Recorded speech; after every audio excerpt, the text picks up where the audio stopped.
जे मला माहितही नाही तिथं खरात आहे म्हणून. पण तिथे महादेवाचं मंदिर आहे, तो कार्यकर्ता आग्रह करत होता आणि मग आम्ही तिथं गेलो. आता कार्यकर्ता आहे म्हटलं का त्याला मान सन्मान द्यावं लागतं कधी कधी, बरेचदा असं होतं पण. आणि तिथं ते निघाले, त्यांनी सत्कार केला. हा काही माझा चूक नाही आहे, मला असं वाटतं ते काही माझी काही चूक नाही आहे. पण त्याला टार्गेट करून आम्हाला बदनाम करण्याचं काम भाजपची जी टीम आहे ते व्यवस्थित काम करत आहे. त्यांना हे दाखवा लागेल मोदी साहेबाचे फोटो वेळ आली तर ते कशा पद्धतीनं समोर गेले. आसाराम बापूस बाबत ते काय बोलत होते. फडणवीस साहेबाचाही फोटो आहे, दाखवू. हे आहे, हे चंद्रकांतजी उच्च शिक्षण तंत्र मंत्री आहे, उच्च शिक्षण मंत्री आहे. हे आहे. मग याला प्रश्न विचारला का तुम्ही? हे फडणवीस साहेब आहे, हे त्यांचा यांना प्रश्न विचारला का तुम्ही? नाही विचारत. मग गरीब मरा आहे, बच्चू कडू गरीब पार्टीतला माणूस आहे, याला जितकं खदाडता येईल तेवढं खदाडा. हे फडणवीस साहेब पुन्हा आहे, उभे असताना एक बसलेला आहे. आता अधिक कोणते आहे भाऊ, काढ रे हे. आणि हे आहे शाह साहेब, अमित शाह साहेब, इतक्या दुरून आले ते भेटाले. आणि चंद्रकांत पाटील आहे, हे धनंजय मुंडे साहेब आहे.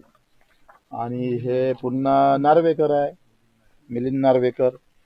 आता हे कसं आहे का, मी यांना दोष देत नाही, भेटीला जाणं म्हणजे काही गुन्हा नाही आहे. आता लोकांच्या मनामध्ये काही गोष्टी असतात आणि बऱ्याच गोष्टी आपल्याला न पटत करताना एखादी गोष्ट हो म्हणावं लागतं, नाही तर विरोध घ्यावं लागतं. तर असं जर पाहिलं ना, तर मला वाटतं हे तर खरं तर एकदाची चाळणी होणं गरजेचं आहे सगळ्या धर्मातली. काही हे असल्या प्रकारचे नाटकं हे सगळे उद्ध्वस्त करून टाकले पाहिजे. ही जी भोंदूगिरी आहे, जे जे मठ बांधले गेले मोठे मोठे, जिथे काही भोंदूगिरी चालतं ते सगळे नष्ट केले पाहिजे. एक कार्यक्रम हाती घेतला पाहिजे, कुठल्याही धर्मातलं असू दे. कराडच्या जो सध्या प्रकरण सुरू आहे त्यामध्ये आज एक व्हिडिओ व्हायरल होते ज्यामध्ये तुम्ही त्यांच्या पाया पडताय. काय आहे का, भोंदू बाबाचा आम्ही निषेधच करतो, त्यांचं समर्थन कधीच करू शकत नाही.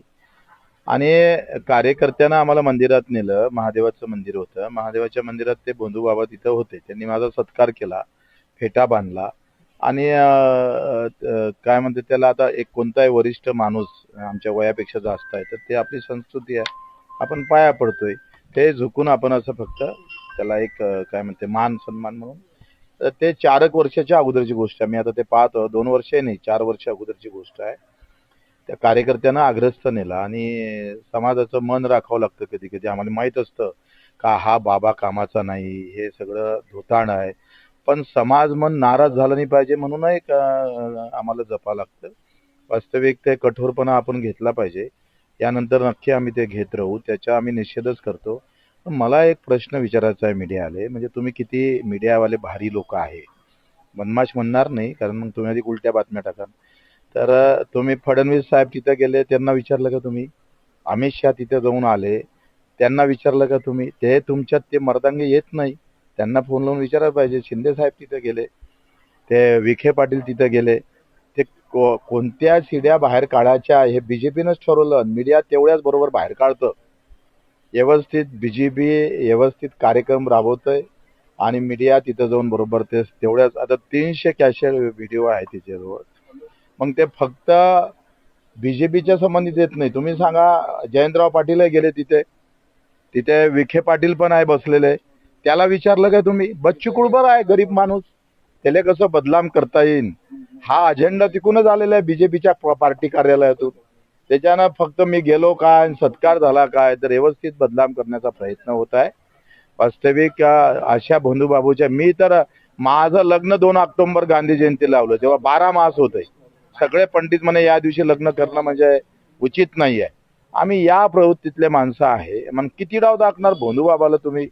रोज सुरू आहे तुमचं, म्हणजे सकाळपासून 10वा दिवस आहे आता.